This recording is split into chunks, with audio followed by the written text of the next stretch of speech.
அன்று அமாவாசை. அம்மாடி, முதுகு பிடிச்சிடுச்சே, கொஞ்சம் தைலம் எடுத்துக்கூட, என்னால் முடியலையே என்று புலம்பினாள் வசந்தி. இதோ வரேம்மா என்று சமையலுக்கு புளி கரைத்த கையோடு தைலத்தை எடுத்து கொடுத்தாள் மருமகள் செல்வி. நானே எப்படி தேய்ச்சிப்பேன், தேய்ச்சி விடுடி என கத்திய மாமியாரை சமாதானப்படுத்தியதும் கண்ணயர்ந்தாள். இந்த அம்மா தூங்கினா தான் நமக்கு வேலையாகும், இல்லைன்னா அங்கே வலிக்குது இங்கே வலிக்குதுன்னு உயிரை வாங்கிடுவாங்க என்று முனகியபடி சமையலறைக்குள் புகுந்தாள் செல்வி. வேகமாக வேலைகளை முடித்தாள்.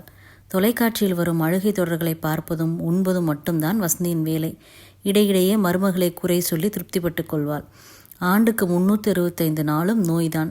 தலை வலிக்குது, கால் வலிக்குது, முதுகு வலிக்குது, காய்ச்சலாக இருக்குது என்று புலம்பியபடியே இருப்பாள். இதை கேட்டு கேட்டு செல்விக்கு பழகிவிட்டது. அன்று கண் விழித்ததும், ஐயோ சீரியல் போட்டிருப்பானே, சீக்கிரமாக டிவியை போடு என்று கத்தினாள். இதுக்கும் நம்ம கூப்பிடுறாங்களே என நொந்தபடி அவசரமாக டிவியை போட்டாள் செல்வி. விளம்பர இடைவேளையில் தலை வலிக்குது என்று புலம்பினாள். உடனே தைலம் தேய்ச்சிவிட்ட செல்வியை, ஏண்டி உன் உடம்புக்கு ஒன்றுமே வராதா என்று நக்கலாக கேட்டாள் வசந்தி. உடம்பு சரியில்லைன்னாலும் வீட்டு வேலைகளை செஞ்சு தானம்மா ஆகணும், அப்போ தான் குடும்பம் நல்லாயிருக்கும். சும்மா உட்கார்ந்துருந்தால் தான் நோய் வரும். உடம்பில் உள்ள உறுப்பு எல்லாத்துக்கும் வேலை கொடுக்கணும், அப்போ தான் நாம் சுறுசுறுப்பாக இயங்க முடியும்.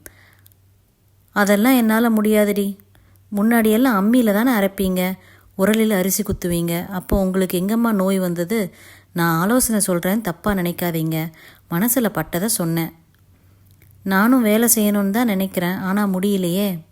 சின்னதாக செய்யுங்க, வெளியில் நடந்தே போயிட்டு வாங்க, காய்கறி வெட்டுங்க, இதையெல்லாம் செஞ்சே ஆகணும்னு நினைங்க. கோபப்படாமல் செல்வி சொல்வதை பொறுமையாக கேட்டாள் வசந்தி.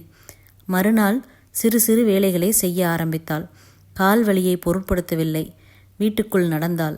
அவளது தேவைகளை அவளே பூர்த்தி செய்து கொண்டாள். மனதில் மகிழ்ச்சியை உணர்ந்தாள். கோபமும் எரிச்சலும் காணாமல் போயிருந்தது.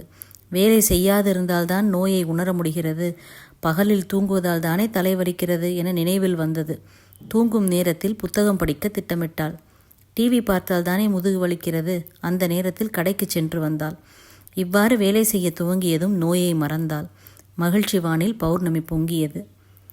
குழந்தைகளே, தூங்கும் நேரம் தவிர எப்போதும் ஏதாவது பணிகளை செய்து கொண்டே இருங்கள். உடலும் மனமும் சுறுசுறுப்பாக இயங்குவதை உணர்வீர்கள்.